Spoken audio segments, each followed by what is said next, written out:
Hey guys, कैसे हैं आप सब। माँ सतवंती क्लास में आप सबका स्वागत है। आज हम बहुत ही इम्पोर्टेंट 9 अक्टूबर का करंट अफेयर डिस्कस करेंगे। और आज वैसे तो सारे ही क्वेश्चंस बहुत ज़्यादा इम्पोर्टेंट हैं, लेकिन जो इज़राइल हमास संघर्ष है वो सबसे ज़्यादा इम्पोर्टेंट है। वहाँ पे बहुत ज़्यादा अभी आतंकी संगठन है हमास, उसने इज़राइल पर अपना वो कर दिया है, अटैक कर दिया है। और वहाँ पे बहुत ही बेकसूर जानें गई हैं, जिसकी वजह से इंसानियत को शर्मसार किया गया है।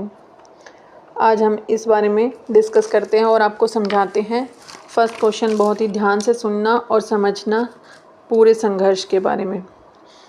जो इज़राइल और फ़िलिस्तीन वाला इलाका है, वहाँ पे फ़िलिस्तीन वाले, इज़राइल कोई जगह ही नहीं थी, कोई देश ही नहीं था, और वहाँ पे सारे फ़िलिस्तीनी रहते थे और फ़िलिस्तीन नामक कंट्री थी फ़िलिस्तीन की। तो वहाँ पे जो इज़राइल वाले लोग हैं वो शरणार्थी के तौर पर रहने लगे थे। और धीरे धीरे जब उन्होंने पूरे फ़िलिस्तीन पर कब्ज़ा कर लिया और वहाँ पर इज़राइल ने पूरा कब्ज़ा करने के बाद फ़िलिस्तीन ख़त्म होता चला गया। और वो जैसे इज़राइल आकर शरणार्थी के तौर पर रहा था, वैसे ही अब फ़िलिस्तीन वाले इज़राइल वाले इलाके में शरणार्थियों के तौर पर रहने लगे और इतना उनको ज़्यादा दबा दिया और उनके क्षेत्र पर कब्ज़ा कर लिया इज़राइल ने। अब धीरे धीरे जो गाज़ा पट्टी है वो अलग हो गई और जो फ़िलिस्तीन वाला शरणार्थी के तौर पर रह रहे थे वो अलग हो गए। और जब गाज़ा पट्टी में हमास नाम का आतंकी संगठन उभरने लगा तो उसने 35 एकड़ नामक सिर्फ ज़मीन के लिए, वहाँ पे जो अलग सा मस्जिद है उसके लिए, और उनके ऊपर, इज़राइल के ऊपर हमला कर दिया।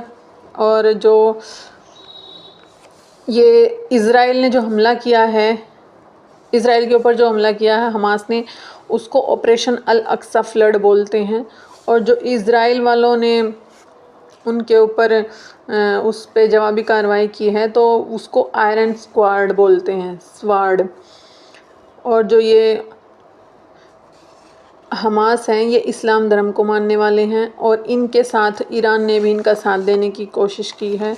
ईरान कह रहा है कि हम तुम्हारे साथ हैं। और जो इज़राइल है उसके सपोर्ट में अमेरिका, यूके, कई सारी कंट्रीज़ खड़ी हैं। और इज़राइल है भी मज़बूत कंट्री और मतलब बहुत ही सपोर्टेड है। तो इन्होंने बहुत ज़्यादा यहाँ पर मारकाट मचा रखी है, बहुत बुरी हालत हो गई है आम जनता की। और जो हज़ीबुल्लाह है वो भी इज़राइल के साथ है, यूएसए, इंग्लैंड भी, और भारत भी कहीं ना कहीं उसके इज़राइल के साथ खड़ा है, क्योंकि इज़राइल ने हमें हर जगह सपोर्ट किया है। यूएनओ में भी ये सपोर्ट करता है कि भाई इंडिया को मतलब वीटो पावर मिले और स्थायी मेंबर के तौर पर इसको इंडिया को रखा जाए। और कश्मीर मुद्दे पर भी हमारे साथ बोलता है सपोर्ट में कि कश्मीर इंडिया का है। और वेपन्स के लिए भी साथ देता है, हमारे कारगिल युद्ध में भी हमारे साथ बहुत उसने सपोर्ट किया था। ये हमारा सामरिक दोस्त है। भारत के 2 ही सामरिक दोस्त हैं, रशिया और इज़राइल। तो जो ये हमास आतंकवादी संगठन है इसने बहुत ही बुरा काम किया है इज़राइल पर अटैक करके, और ये अब बहुत ही बुरी स्थिति में आने वाला है।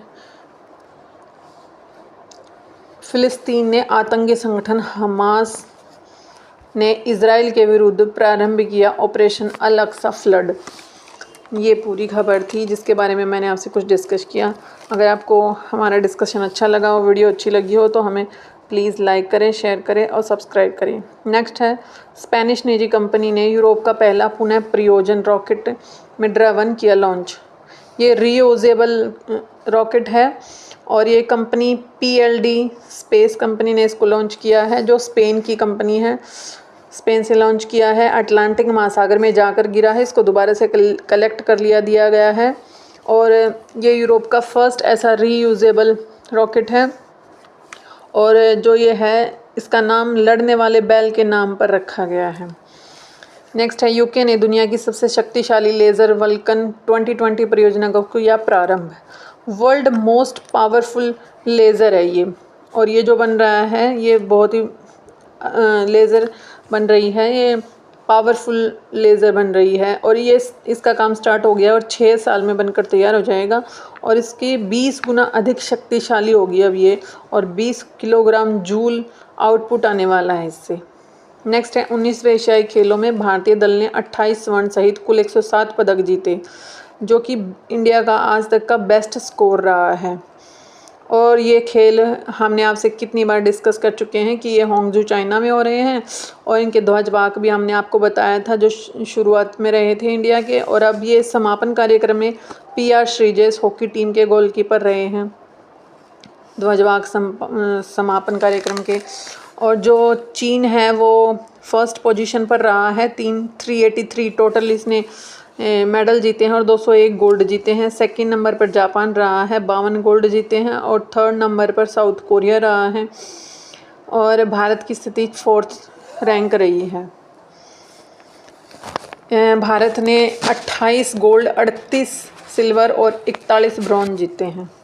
नेक्स्ट है भारत लगातार तीसरे बार AIBD का अध्यक्ष चुना गया।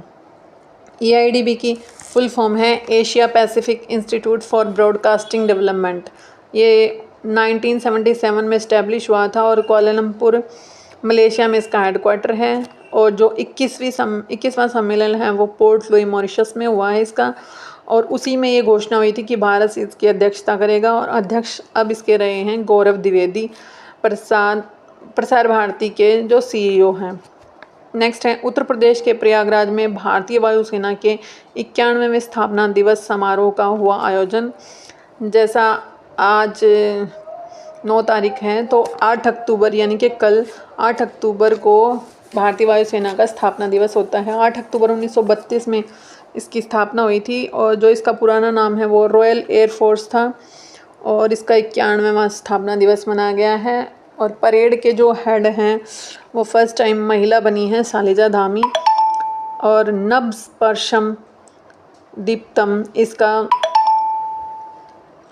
जो है थीम वाक्य होता है, इसकी जो थीम होती है आकाश को गौरव के साथ छूना, इसका कोटेशन है।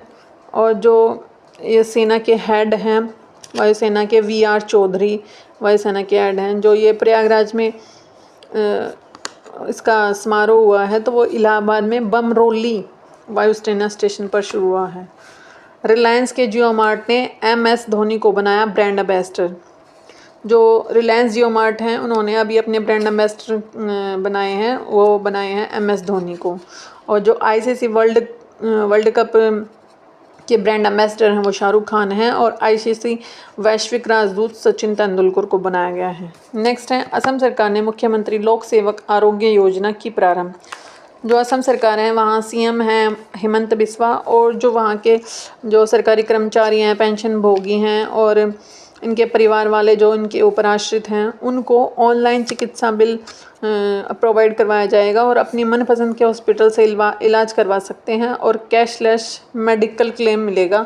और ये नहीं है कि ये कब मिलेगा कब नहीं मिलेगा, या मिलेगा भी या नहीं मिलेगा, ऐसी कोई वो नहीं है। या अपनी फर्स्ट आप अपने हॉस्पिटल कोई भी अपनी पसंद का हॉस्पिटल अरेंज करवाओ, वहाँ पे अपने पैसे से इलाज करवाओ और जो एक टाइम पीरियड है निर्धारित समय में ये पूरा क्लेम आपको मिल जाएगा।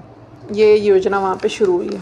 नेक्स्ट है तमिलनाडु का तट शोर मंदिर बना भारत का पहला हरित ऊर्जा पुरातात्विक स्थल। जो ये तट मंदिर है, शोर मंदिर है, महाबलीपुरम का शोर मंदिर है ये। और ये भगवान महादेव और भगवान विष्णु को समर्पित है और भारत का पहला हरित ऊर्जा पुरातात्विक स्थल है। और क्लीन एनर्जी पोल्यूशन लेस होगा। सेंट्रल जोनल काउंसिल इसका जो क्लीन एनर्जी और पोल्यूशन लेस होगा ये। और जो सोलर एनर्जी का प्रयोग इसमें होगा फर्स्ट टाइम। और आप हमें कमेंट करके बताएं कि सौर ऊर्जा गाँव सबसे पहला कौन सा बना है। नेक्स्ट है उत्तराखंड में गृह मंत्री अमित शाह की अध्यक्षता में हुई मध्य क्षेत्रीय परिषद की 24वीं बैठक है। जो इसका सेंट्रल जोनल काउंसिल की बैठक हुई है।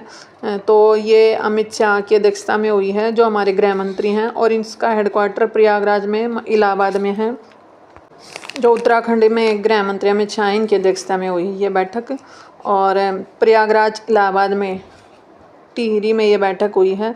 भागीरथी नदी जो सबसे ऊंचा बांध है, भाखड़ा नंगल बांध, वहाँ पर। और नेक्स्ट है 1600 व्यक्तियों द्वारा बोली जाने वाली पश्चिमी बंगाल की टोटो भाषा विलुप्ति की कगार पर आ चुकी है। थैंक यू दोस्तों, हैव अ नाइस डे। आप हमें लाइक करें, शेयर करें, और अगर आपने हमारा चैनल सब्सक्राइब नहीं किया है तो उसे सब्सक्राइब कर लें। थैंक यू दोस्तों, हैव अ नाइस डे।